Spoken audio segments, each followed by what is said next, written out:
तो आज के क्रमांक में हम ये बात करेंगे कि महाराज जी से जब आप जुड़ते हैं तो महाराज जी की विशेष कृपा आप अपने जीवन में कैसे आकर्षित कर सकते हैं।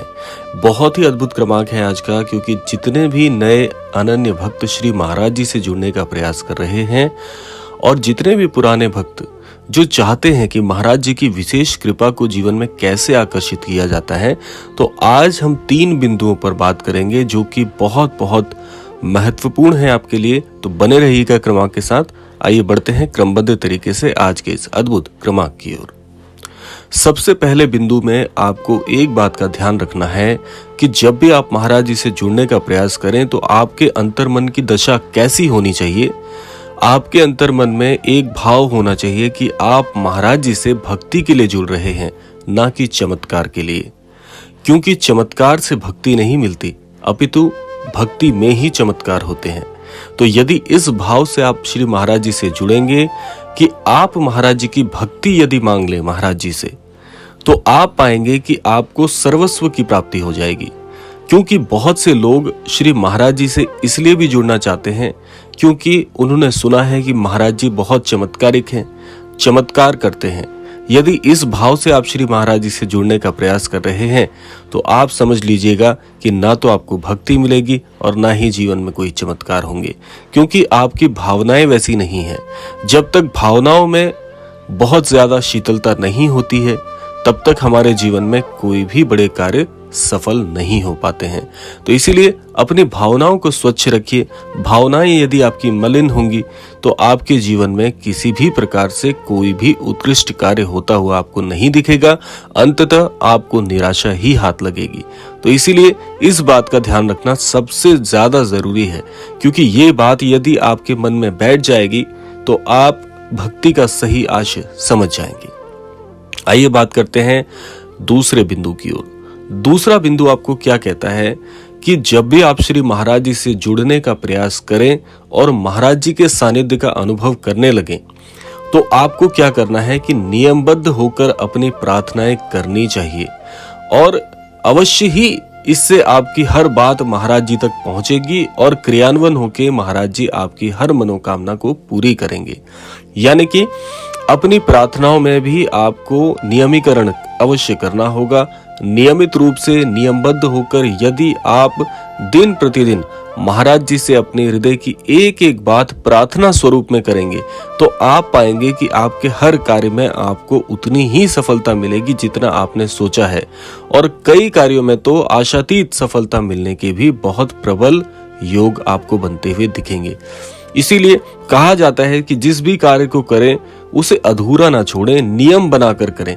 क्योंकि जिस व्यक्ति के जीवन में नियम होते हैं उसके लिए कोई भी लक्ष्य प्राप्त करना मुश्किल नहीं होता। इसीलिए भक्ति में भी कुछ नियम कार्य करते हैं। नियम क्या होते हैं कि यदि आप ये जानते हैं कि अपने अंदर के अवगुणों को आप समझते हैं, अपने अंदर की कमियों को आप जानते हैं, तो सबसे पहले श्री महाराज जी को अपनी कमियों के बारे में बताएं कि हे महाराज जी, मेरे जीवन में मुझे ऐसा लगता है कि मेरे अंदर ये चीज थोड़ी ठीक नहीं है, इसे मैं बदलना चाहता हूँ, इसे मैं छुटकारा पाना चाहता हूँ। इस प्रकार करके जब आप अपनी कमियां श्री महाराज जी के चरणों में रखते हैं और आप कहते हैं कि हे महाराज जी, मेरे जीवन से मेरी कमियों को दूर करने में कृपा करके मेरी सहायता करें, तो सबसे पहले महाराज जी क्या करेंगे। महाराज जी जानते हैं कि ये भक्त अपनी कमियों को समझता है, जानता है और उससे कहीं ना कहीं आहत भी है, तो महाराज जी आपकी वो कमियां दूर कर देंगे। और जब आपकी वो कमियां दूर हो जाएंगी तो आप पाएंगे कि श्री महाराज जी आपके जीवन को पूरी तरह से कृतार्थ कर देंगे और आपके हर एक वाक्य, आपकी हर एक मनोकामना को पूर्ण करते हुए आपको अनुभव कराएंगे। तो ये है बहुत बड़ा चमत्कार। यदि आप इस तरीके से नियमबद्ध होकर अपनी प्रार्थनाएं करते हैं, अपनी बात महाराज जी तक रखते हैं, आपकी हर मनोकामना महाराज जी बहुत शीघ्र पूरी करते हैं। आइए बात करते हैं तीसरे बिंदु के ऊपर। तीसरा बिंदु बहुत बहुत प्रामाणिक है। इस बिंदु को यदि आप मस्तिष्क में रखकर जीवन में आगे बढ़ते हैं तो श्री महाराज जी पर आपकी आस्था, आपका विश्वास और भी अडिग और ही प्रगाढ़ हो जाता है। आइए जानते हैं क्या करना है आपको। देखिए, महाराज जी के जितने भी धाम हैं, जो भी आपके निवास स्थान से और समीप पड़ता है, या जितनी भी आपकी आस्था है, जितनी भी आपकी सामर्थ्य है, उसके अनुरूप समय समय पर महाराज जी के धाम जाते रहना चाहिए आपको। इससे आपको क्या लाभ मिलता है?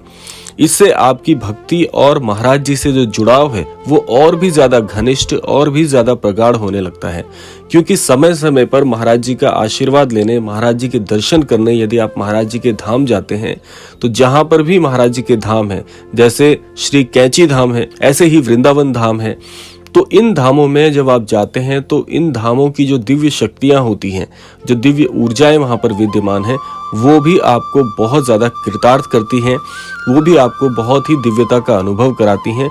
और जब धाम में जाकर आप महाराज जी के दर्शन करते हैं तो आप पाएंगे कि आपका प्रेम, आपका जुड़ाव और महाराज जी से की जाने वाली आपकी भक्ति को बहुत बहुत बल मिलता है और आपका विश्वास बढ़ता है। और भक्ति में एक कहावत है कि जितना ज्यादा विश्वास आप अपने इष्ट पर करेंगे उतना ज्यादा जीवन में लाभान्वित होंगे। तो विश्वास का ही ये खेल है, विश्वास और भक्ति का ही ये भाव है। तो इसीलिए आपको समय समय पर महाराज जी के धामों के दर्शन भी करने चाहिए। उससे आपको और शक्ति मिलती है, उससे आपको और ज्यादा समर्पण मिलता है। और जब ये आत्मबल और ये समर्पण आपके हृदय में जागृत हो जाता है बहुत ही घनिष्ठता के साथ, तो आप पाते हैं कि महाराज जी आपको अपने और भी समीप नजर आते हैं।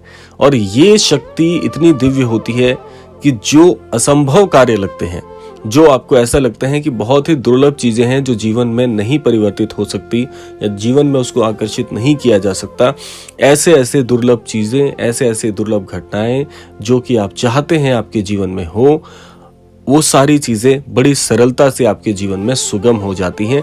और महाराज जी का आशीर्वाद जिस भक्त पर आ जाता है, ऐसा भक्त जीवन में कितनी ही बड़ी परेशानी में क्यों ना फंसा हुआ हो, उसकी सारी परेशानियों का हल स्वयं श्री महाराज जी निकालते हैं। तो ये था आज का अद्भुत क्रमांक। ये थे वो 3 मुख्य बिंदु। यदि इनका अनुसरण आप करते हैं, निश्चित तौर पर महाराज जी की बहुत ही उत्कृष्ट भक्ति की प्राप्ति आपको होगी और जीवन मंगलमय हो जाएगा। आशा करते हैं क्रमांक आप सभी को अवश्य ही पसंद आया होगा। इसी कामना के साथ विदा लेने का समय भी आ गया है। विदा लेने से पूर्व समय है प्रार्थना का। यही प्रार्थना करना चाहूंगा कि श्री महाराज जी आप सभी को सन्मति और सद्बुद्धि की प्राप्ति कराएं। इस संपूर्ण सृष्टि का, इस संपूर्ण लोक का कल्याण हो। इसी कामना के साथ विदा लेते हैं। मिलते हैं अगले क्रमांक में। तब तक के लिए जय श्री राम, जय गुरुदेव, जय उत्तराखंड।